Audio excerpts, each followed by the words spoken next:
Ипотека бойынша просрочка басталған кезде сізге 90 күн бойы ешкім ештеңе жасамайды. Егер просрочкаңыз 90 күнге дейін болатын болса, сіз 3 айдың оплатасын жасап, плюс пеняны төлейтін болсаңыз, ары қарай графикпен төлей беруге болады.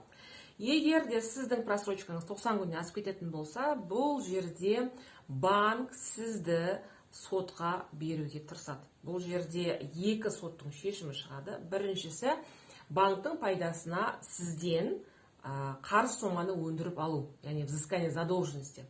Одан кейін осы бірінші соттың шешімі орындалмайтын болса, демек екінші соттың шешімі шығады. Бұл жерде бірінші соттың шешімі қалай орындалу керек, соны айтылады.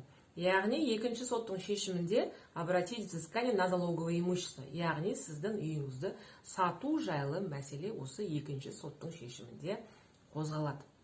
Негізі жалпы залог